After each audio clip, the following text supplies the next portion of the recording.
नगरसेवक, भावी सर्व नगरसेवक, पक्षाचे पदाधिकारी, राज्याचे माजी मुख्यमंत्री आणि शिवसेना उद्धव बाळासाहेब ठाकरे पक्षाचे पक्षप्रमुख, आपले सगळ्यांचे आदरणीय उद्धवजी ठाकरे साहेब, युवा नेते आदित्य ठाकरे साहेब, राष्ट्रवादी शरदचंद्र पवार काँग्रेसचे आदरणीय शरदचंद्र पवार साहेब, आदरणीय सुप्रियाताई सुळे, राष्ट्रीय काँग्रेस पक्षाचे अध्यक्ष सन्माननीय सकपाल साहेब, पक्षाचे सगळे जिल्हा पदाधिकारी आणि उपस्थित बंधू भगिनी, माझ्या रत्नागिरीकर मतदार बंधू भगिनीनो, आज या ठिकाणी मी मंचावरती उभा आहे. मी एक आठवण आपल्याला करून या ठिकाणी देणार आहे की आपल्या सगळ्यांच्या आशीर्वादानं 11 सप्टेंबर 1999 ला महाराष्ट्राच्या विधानसभेच्या निवडणुका झाल्या होत्या आणि त्यावेळेला आपण सगळ्यांनी मला भारतीय जनता पक्ष शिवसेना युतीचा आमदार म्हणून त्यावेळेला विधानसभेमध्ये पाठवलं होतं. त्याला सुद्धा 26 वर्ष पूर्ण होत आहेत आणि आज म्हणून माझ्या स्मृती या ठिकाणी स्मृतीना उजाळा आपल्या सगळ्यांना मी देतोय की 9 सप्टेंबर 1999 रोजी याच लक्ष्मी या स्वातंत्र्य लक्ष्मी चौकामध्ये या स्वातंत्र्यवीर सावरकरांच्या साक्षीनं या ठिकाणी स्वर्गीय प्रमोद महाजन यांची भर पावसामध्ये सभा झाली होती. निसर्ग सुद्धा आपल्यावरती ठिकाणी आणि त्यामुळं जलाभिषेक झाला आणि भर पावसामध्ये आपण सगळ्यांनी ती सभा अनुभवलेली आहे. त्याची मला आज या ठिकाणी आठवण येते. ज्या स्वर्गीय प्रमोद महाजन, स्वर्गीय गोपीनाथजी मुंडे, स्वर्गीय कुसुमताई अभ्यंकर, स्वर्गीय तात्यासाहेब नातू, स्वर्गीय आमदार आप्पासाहेब गोगटे यांच्या संस्कारातून राजकीय क्षेत्रामध्ये मी माझं राजकीय करिअर सुरू केलं. त्या गोष्टीला सुद्धा जवळजवळ 40 वर्ष पूर्ण होत आहेत आणि म्हणून 9/9/99च्या सभेनंतर भास्करराव या ठिकाणी माझा 1 वर्षाचा अहवाल त्यावेळेला मी इथं प्रकाशित केला होता. ते साल होतं 2000 आणि स्वर्गीय राज्याचे माजी उपमुख्यमंत्री आणि भाजपाचे नेते आदरणीय गोपीनाथराव मुंडे या ठिकाणी आले होते. त्याची सुद्धा मला या निमित्तानं आठवण येते. आज खरं तर ज्यांच्या आशीर्वादानं मी या ठिकाणी आमदार झालो ते माजी आमदार कैलासवासी शिवाजीराव गोताड साहेब यांची मला या ठिकाणी आज आठवण येते. त्याचबरोबर स्वर्गीय कुसुमताई अभ्यंकर यांनी माझ्या शालेय जीवनामध्ये माझ्यावरती संस्कार केले. आज या ठिकाणी मला आठवण येते स्वर्गीय खासदार बापूसाहेब पुरळेकर यांचं घर या लक्ष्मी चौकाच्या शेजारी आहे. माझे वडील कैलासवासी यशवंतजी माने, कुसुमताई अभ्यंकर, जनुभाऊ काळे, रामदाजी देशपांडे, भाऊजी मांडवकर, शिवाजीराव गोताड या सगळ्या अनेक सामान्य कार्यकर्त्यांना घेऊन जनसंघ भारतीय जनता पक्षाची तत्कालीन मोठ बांधून या ठिकाणी बापूसाहेब पुरळे खासदार झाले. त्यावेळेला मी 15 वर्षाचा होतो. त्याची मला आज आठवण येते आणि म्हणून या मंचावरून मी काय झालं त्याच्यापेक्षा आम्ही काय करणार आहोत या रत्नागिरी नगरपालिकेचं रणशिंग मतदानाचं 2 डिसेंबरला होणार आहे. सकाळी 7:30 ते 5:30 अशा प्रकारे मतदान आपल्याला होणार आहे आणि त्यामुळे रत्नागिरीच्या मतदार बंधू भगिनींना माझी विनंती आहे की आपण सर्वजण लहानपणापासून माझ्या शालेय जीवनापासून आपण मला लहानाचा मोठा केलात. आपले सगळ्यांचे माझ्यावरती ऋण आहेत आणि त्या ऋणातून मी कधी मुक्त होऊ शकत नाही याची मला जाणीव आहे. आणि म्हणून या ठिकाणी येत असताना आज एक नवीन पिढी गेल्या 25 वर्षामध्ये तयार झाली. 25 वर्षापूर्वी मी आमदार झालो आणि त्यामुळे दर 10 वर्षांना एक पिढी तयार होते असं आपण म्हणतो आणि त्यामुळे नव्या 2-3 पिढ्यांना थोडासा या रत्नागिरीचा राजकीय इतिहास माहिती होणं आवश्यक आहे. कारण इतिहास गवा असं आपण म्हणतो. इतिहास हा खूप महत्त्वाचा आहे. इतिहासाचा मागोवा घेऊन भविष्याचं मार्गक्रमण करायचं आपल्याला आणि म्हणून ही रत्नागिरी सुजलाम सुफलाम आहे. या रत्नागिरीमध्ये अनेक स्वातंत्र्य योद्धे होऊन गेले. स्वातंत्र्य चळवळीमध्ये त्यांनी भाग घेतला. मला आठवण आहे त्यांनी नव्या पिढीला मला आठवण करून द्यायची आहे. साहेब या ठिकाणी स्वातंत्र्यपूर्व काळामध्ये संयुक्त महाराष्ट्र एकत्र होता आणि त्याचे मुख्यमंत्री स्वर्गीय बाळासाहेब खेर होते. त्यांचे सगळे कुटुंबीय या टिळकाळी परिसरात राहत होते. खेरवाडी मुंबई बांद्रामध्ये आज त्यांच्या नावानं त्या ठिकाणी खेरवाडी म्हणून वसाहत आहे. आपल्या मातोश्रीच्या बाजूला शिवसेना प्रमुखांचं त्या ठिकाणी सानिध्य होतं आणि म्हणून आज या ठिकाणी मला मुख्यमंत्री तत्कालीन असलेले स्वर्गीय बाळासाहेब खेर यांची आठवण येते। त्यांनी त्यांच्या आईच्या नावानं यमुनाबाई खेर नावानं ट्रस्ट केलाय, सर्वोदय छात्रालय या ठिकाणी सुरू केलेलं आहे आणि त्यामुळे त्यांची आठवण केल्याशिवाय नव्या पिढीला, मला शिवानीच्या नव्या पिढीला आठवण करून द्यायची आहे, इतिहास आपल्याला माहिती असणं आवश्यक आहे। त्यानंतर 1952 साली पहिल्या निवडणुका लोकसभेच्या झाल्या, स्वतंत्र भारताची पहिली लोकसभेची निवडणूक झाली। रत्नागिरीचे पहिले खासदार स्वर्गीय मोरोपंत जोशी हे या ठिकाणी होते आणि त्यावेळी त्यांचे सगळे कुटुंबीय या टिळकळीच्या परिसरामध्ये रत्नागिरीच्या मातीमध्ये या ठिकाणी ते राहत होते। त्याच्यानंतर स्वर्गीय शामरावजी पेजे हे खासदार झाले, ते आमदार झाले, ते सुद्धा आपल्या टिळकळी या परिसरामध्ये राहत होते। मला या सगळ्या आठवणी एवढ्याच करता करून द्यायच्या आहेत। बापूसाहेब पुरळकरांची तर आठवण या ठिकाणी मी करून आपल्याला दिलीच आहे। 1975 साली निवडणुका झाल्या तेव्हा साहेब AC हसनेद नावाचे आमदार या रत्नागिरीमध्ये, त्यांचं मूळ घर आहे साखर तर त्या ठिकाणी होतं। त्याच्यानंतर कुसुमताईंच्या माध्यमातून त्या ठिकाणी पूल झाला। 1972 ते 77 पैगंबरवासी AC हसनेद हे या रत्नागिरी मतदारसंघाचे आमदार झाले आणि त्यानंतर 1977 ला आणीबाणीच्या काळानंतर एक परिवर्तन झालं। बापूसाहेब आपले खासदार झाले, अनेक वर्षाचं पारणं सगळ्यांचं फिटलं आणि संसदेमध्ये अटलजी आणि अडवाणींच्या सोबतीला रत्नागिरीचा एक शिलेदार बापूसाहेब पुरळकरांच्या माध्यमातून त्या ठिकाणी गेला, याचं पण मला या ठिकाणी अभिमान आहे। 1978 सालच्या विधानसभेच्या निवडणुका झाल्या आणि त्यावेळेला या असलेल्या नगरसेविका आपल्या रत्नागिरीच्या सिद्ध हस्तलेखिका असलेल्या कुसुमताई अभ्यंकर स्वर्गीय आहेत, त्या या रत्नागिरीच्या पहिल्या महिला आमदार झाल्या। आज शिवानी लक्षात ठेव, महिला आमदार कुसुमताई झाल्या, त्यांची जागा तुला चालवायची आहे, त्यांचा वारसा तुला घेऊन जायचा आहे, त्यांचा आदर्श तुला घेऊन जायचा आहे। एक महिला त्या काळामध्ये गावागावामध्ये गेली, पाणी नव्हतं त्या ठिकाणी पाणी दिलं, लाईट नव्हतं तिथं लाईट दिला, गोर गरिबाच्या चुलीपर्यंत कुसुमताई गेल्या। तुला सुद्धा गोर गरिबांचा या ठिकाणी भवितव्य जपायचं आहे, त्या दृष्टीनं तुला काम केलं पाहिजे। त्यानंतर स्वर्गीय कुसुमताई गेल्यानंतर शिवाजीराव गोताड या रत्नागिरीचे आमदार, एक सर्वसामान्य शिक्षक पक्षातला आमदार, एक कार्यकर्ता, मुंबईमध्ये राहणारा कुणबी समाजाचा शेतकरी बांधवाचा मुलगा शिवाजी रावांच्या रूपानं या ठिकाणी आमदार झाला। हा इतिहास सांगायला मला अत्यंत आनंद वाटतोय की मला भूषण वाटते। त्यानंतर शेतकऱ्याचा दुसरा मुलगा वकील असले ॲडव्होकेट शिवाजीराव जड्यार, हे सुद्धा 5 वर्ष रत्नागिरीचे आमदार झाले। एवढंच नव्हे तर 1992 ला 12 वर्षानंतर जिल्हा परिषद पंचायत समितीच्या निवडणुका झाल्या आणि आमच्या आदरणीय राजा भाऊ लिवे जिल्हा परिषद अध्यक्ष झाले आणि ते पण आपल्या टिळकळीमध्ये त्यावेळेला राहत होते आणि आजही त्या ठिकाणी राहत आहेत, त्यांची मला आठवण येते। मी 99 ला आमदार झालो, त्यावेळेला राजकीय पक्षामध्ये माझा मार्गदर्शन करणारे स्वर्गीय अरोप्पा जोशी टॅक्स कन्सल्टंट, जे भरीबुवा देवस्थानचे अध्यक्ष होते, रत्नागिरी एज्युकेशन सोसायटीचे अध्यक्ष होते आणि माझ्यासारख्या एका सामान्य कार्यकर्त्याला तू लढ म्हणणारे अरोप्पा जोशी यांची पण मला या निमित्तानं आठवण येते। माझ्या शालेय जीवनामध्ये मी फाटक स्कूलमध्ये होतो, शेजारीच फाटक स्कूल आहे, त्यावेळेला आमदार एखादा माणूस असणं आणि त्याला बघणं हे खूप मोठं होतं। त्या ठिकाणी मला आठवण येते, न्यू एज्युकेशन सोसायटीचं जे फाटक स्कूल आहे त्या ठिकाणी शिक्षक मतदारसंघाचे आमदार म्हणून स्वर्गीय जगन्नाथराव भावे उर्फ जग भावे या ठिकाणी आमदार होते आणि त्यांचं सानिध्य आम्हाला मिळालं। कदाचित त्याचमुळे फाटक स्कूलचा विद्यार्थी बाळ माने भावे सरांच्या नंतर रत्नागिरीचा आमदार झाला। मला वाटतं यांचे आशीर्वाद मला महत्त्वाचे आहेत। ही रत्नागिरी सर्व धर्म समभावाची आहे आणि त्यामुळं मत्स्यमारी व्यवसाय हा खूप मोठ्या प्रमाणात होता। मासे निर्यात करणं, मत्स्य निर्यात करणं, याच्याकरता खऱ्या अर्थानं जर या रत्नागिरीमध्ये जर पाया कोणी घातला असेल तर तो म्हणजे पैगंबरवासी MD नाईक साहेब। पैगंबरवासी MD नाईक साहेबांनी इथल्या गोरगरीब जिल्ह्यातील मच्छीमार बांधवाला चांगल्या प्रकारचं आधुनिक अशा प्रकारचं प्रशिक्षण दिलं, यांत्रिक नौका करण्याकरता सहाय्य केलं, बँकांच्या माध्यमातून वित्तीय सहाय्य केलं आणि फिश प्रोसेसिंगची इंडस्ट्री टाकली आणि पहिला फिश प्रोसेसिंग एक्सपोर्टर म्हणून नाईक कुटुंबियांनी या रत्नागिरीमध्ये 7 समुद्र पार आपलं नाव नेलं, ती ही रत्नागिरी आहे।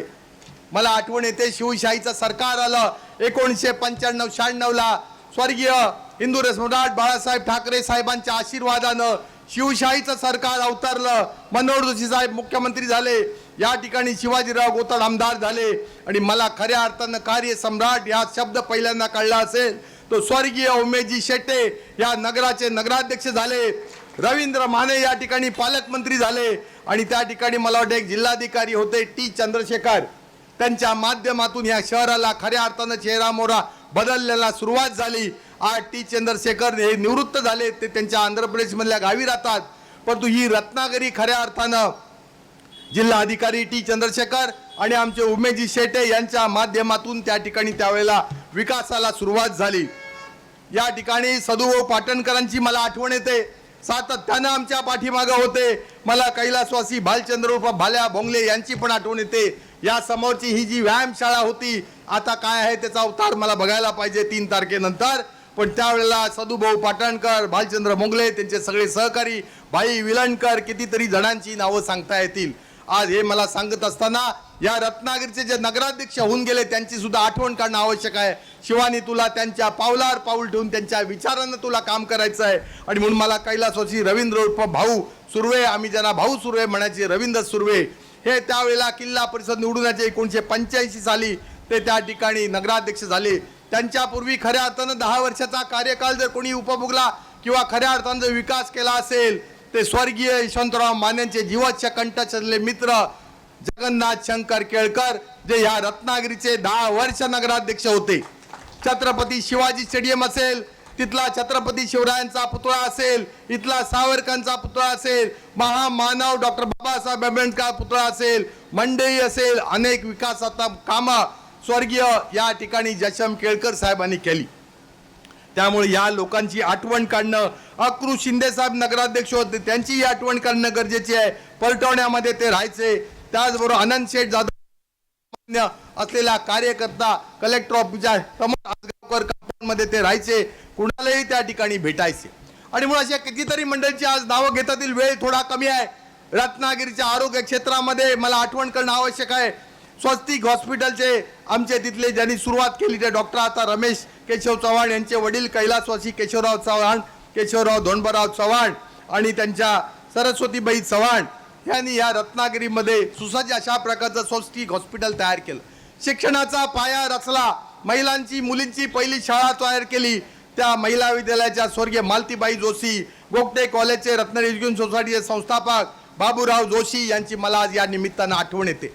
आणि म्हणून आज हा एवढा इतिहास सांगण्याचं कारण आहे, रत्नागिरी एक नवीन पिढी आहे. शिवानी, तुला त्यांचं नेतृत्व करायचं आहे. हे सगळे 32 नगरसेवक तुम्हाला यात नेतृत्व करायचं आहे. आणि म्हणून हा इतिहास तुम्हाला माहिती असणं गरजेचं आहे. इतिहास गवाह आहे. आणि म्हणून या निमित्तानं ह्या आठवणी करून देत असताना मला रत्नागिरी मतदार बंधू भगिनींना विनंती आहे, कोणी 10 वर्षात काय केलं, कोणी 15 वर्षात काय केलं, कोणी गेल्या 3 वर्षात किती डांबर खाल्लं, याच्यावर मला बोलायचं नाही. ते आपल्याला सगळ्यांना माहिती आहे. आम्ही काय करणार आहोत हा अजेंडा घेऊन आम्ही चाललोय. आमचं वचन आहे, शिवानीनं आपला वचननामा आपल्याला दिला आहे, तो कुटुंबापर्यंत घराघरामध्ये पोचलाय.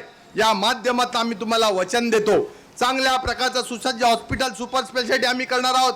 इथला मच्छीमार व्यवसाय जो आहे त्याला चांगल्या प्रकारचं आम्ही योगदान देणार आहोत. इथला आंबा बागायतदार, त्याला आंबा इथं करण्याकरता त्याला चांगल्या प्रकारची मंडई करू की देशातले आणि जगातले खरेदीदार, ज्यांना आपण दलाल म्हणतो, मध्यस्थ, हे या रत्नागिरीतील इथं आंबा खरेदी करतील, इथं त्याची खरेदी होतील, याचा व्यापार वाढेल आणि त्या निमित्तानं रत्नागिरीच्या बाजाराचा अर्थव्यवस्था सुधरेल. इथलं पर्यटन आपल्याला विकसित करायचं आहे. पर्यटक राष्ट्रीय असतील, आंतरराष्ट्रीय असतील, स्थानिक असतील, तीर्थक्षेत्र पर्यटन करणारे पावस आणि गणपतीपुळ्याला प्रतिवर्ष 25 लाख लोक येतात. हे 25 लाख लोक रत्नागिरीमध्ये येऊन कसे राहतील, इथला व्यापार उद्यम कसा वाढेल, याच्याकरता धोरण आपण करणार आहोत. आपण होमस्टेच्या माध्यमातून असेल, बीचच्या माध्यमातून असेल, लाईट अँड साऊंड शोच्या निमित्तानं असेल, अनेक कितीतरी विषय करता येतील. मला या ठिकाणी दीपक शेठ गद्रे साहेबांची आठवण येते.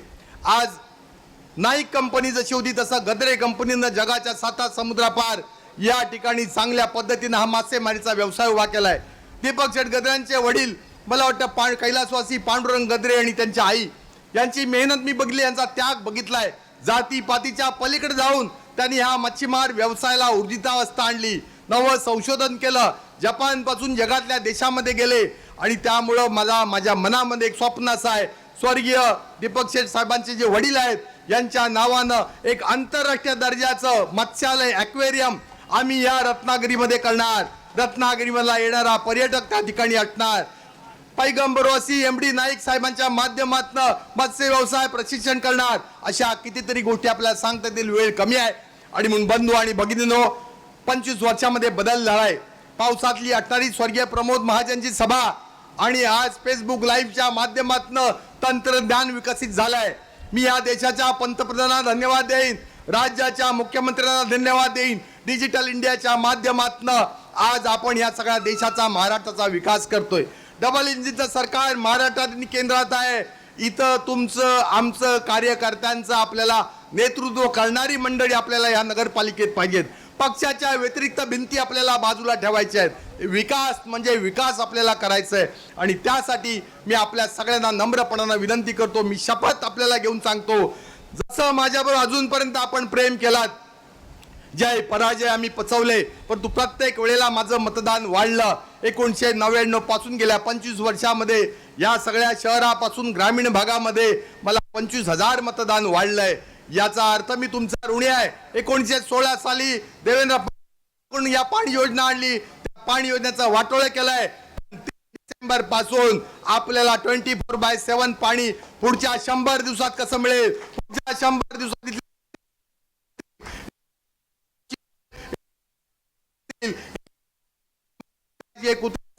यांचा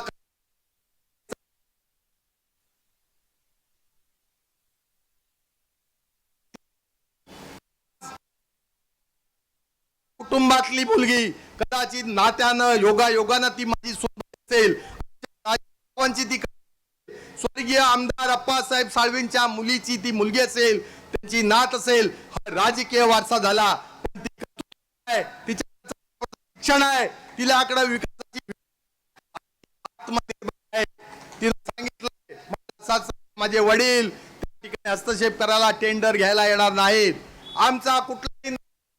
आमचाही कुठलाही कार्यकर्ता कोणतेही टेंडर घेणार नाही, हा शब्द मी तुम्हाला देतो रत्नागिरीकरांना. आणि म्हणून माझी कळकळीची विनंती आपल्या सगळ्यांना आहे. मी राहतोय, आज आपली सभा होते, ही सभा या 10 नंबर प्रभागामध्ये आणि 11 नंबर प्रभागामध्ये आहे. विशेष करून या मतदार बंधू भगिनींना मी विशेष विनंती करणार आहे. विधानसभा लोकसभा वेगळ्या होत्या, आज इथं तुमच्या आमच्या पिढीच्या भविष्याची ही निवडणूक आहे. थापाड्या असणारा लबाड लांडगा कोल्होबा जो आहे त्याच्यावर विश्वास ठेवणार नाही मला खात्री आहे. 2-3 दिवस शिल्लक आहेत, काहीतरी नवं सांगतील, हा फुटला तो गेला, ह्याचा पाठिंबा काढला. मित्रांनो, काळजी करू नका, बाळमानेचा फोन 24/7 आहे चालू. कधी काही शंका आली तर मला विचारा, आम्ही झुकणार नाही, वाकणार नाही, घेतला वसा सोडणार नाही. आम्ही स्वाभिमान आहोत. मला अनेक पत्रकार बंधू विचारते, साहेब ते धनाढ्य आहेत. म्हटलं काय झालं? नाही, ते धनाचा वापर करतात. म्हटलं मनाची श्रीमंत असणारे कार्यकर्ते लाख मोलाचे आमचे आहेत. माझा विश्वास या कार्यकर्त्यांवर आहे, माझ्या जनतेवर आहे. कदाचित पूर्वीच्या काळामध्ये काही चुका झाल्या असतील कळत न कळत, त्या चुका आता होणार नाहीत. आणि माझी सगळ्या मतदार बंधू भगिनींना विनंती आहे, निवडणूक आयोग असेल, पोलीस यंत्रणा असेल, यापूर्वीचा जो ट्रॅक रेकॉर्ड आहे, रात्रीचा खेळ चाले, त्यामुळं सावध राहा. CCTV कॅमेरे आहेत. 10 नंतर आज रात्रीपासून माझी प्रशासनाला विनंती आहे, पोलीस प्रशासनाला विनंती आहे, कोण माणूस संशयास्पद दिसला तर त्याला लगेच जेरबंद करा. कारण हा रात्रीच खेळ चाले, हा धंदा करणारे लोक गेल्या 15-20 वर्षात वाढलेत. आणि स्वाभिमानानं निर्भयपणानं मतदान करा. आणि माझे नगरसेवक आणि कार्यकर्त्यांना राजेश सावंत आणि बाळ माने शब्द देतो, तुमच्या केसाला आपण धक्का लागणार नाही. मी म्हटलंय, सिंगम या रत्नागिरीत आहे, तुमच्या पाठीमागं आहे. मतदार बंधू भगिनींना पण विनंती आहे, तुझं टपरं दुकानाचा बाहेर आलंय, तुझी परमिशन मी हे करीत ते करीत, हे 2 तारखेपर्यंतच आहे. 3 तारखेला तुमचा आमचा या ठिकाणी सत्ताधारी बसणारे, शिवानीच्या नेतृत्वाखाली आपलं या ठिकाणी सत्ताधारी होणार आहेत. त्यामुळे काळजी करण्याचं कारण नाही. म्हणून पुन्हा एकदा मतदार बंधू भगिनींना माझी विनंती आहे, कळकळीची विनंती आहे, 2 तारखेला होणाऱ्या मतदानामध्ये शिवानीला मशाल चिन्ह आहे, त्यामुळे त्याचं मतदान केंद्र किंवा त्याचा इलेक्ट्रॉनिक व्होटिंग मशीन वेगळं असणार आहे, गुलाबी रंग त्याच्यावर असणार आहे. मशाल चिन्हावरचं बटन दाबून 50% पेक्षा जास्त मतदान म्हणजे 60,000 मतदान, 30,000 मतदान हे शिवानी मी राजेश सावंत उर्फ शिवानी माने हिच्या समोरचं बटन दाबून मशालीचं तिला विजयी करा एवढी तुम्हाला विनंती करतो। त्याचबरोबर 25 ठिकाणी उमेदवार हे मशाल चिन्हावरचे आहेत। वॉर्ड नंबर 1 मध्ये आमच्या चळवळीतल्या साची पवार यांची निशाणी हत्ती आहे, त्या ठिकाणी बटन दाबा। त्याचबरोबर ward number 2, ward number 3, ward number 13, ward number 14 इथलीच मशाल आमच्या या महाविकास आघाडीत आहे। एक आमचा संकेत कदम हात वर करा वॉर्ड नंबर 2 मध्ये आहे। वॉर्ड नंबर 3 मध्ये ॲडव्होकेट सना सनीप गव्हाणकर आहेत। वॉर्ड नंबर 13 मध्ये आमच्या कैलासवासी उमेश शेट यांच्या पत्नी उज्ज्वलाताई शेट आहेत, त्यांची निशाणी तुतारी वाजवणारा माणूस आहे। आणि आमचे शहराचे अध्यक्ष राष्ट्रवादी शरदचंद्र पवार काँग्रेसचे सन्माननीय आमचे निलेश भोसले आहेत, त्यांची निशाणी तुतारी आहे। तिथंच मतदान महाविकास आघाडीचं करायचं आहे। प्रभाग नंबर 16 मध्ये जी तुतारी आहे ती आपली नव्हे आहे, आपल्या महाविकास आघाडीतलं नाही आहे। प्रभाग नंबर 8 मध्ये फरजाना दाऊद नावाची आमची भगिनी आहे, तिचं निशाणी पंजा आहे, तिला त्या ठिकाणी मतदान करा। आता कोण राहिलंय? त्यामुळे अशा प्रकारे 32 नाजनीन हकीम तो मशाल है 25 में आ गई है, वो चिंता नहीं।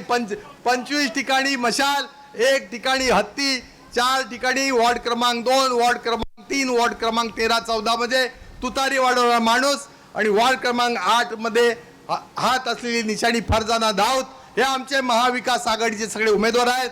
त्यांना त्या ठिकाणी मतदान दुसऱ्या ईव्हीएम करा एवढीच विनंती करून थांबतो। जय महाराष्ट्र।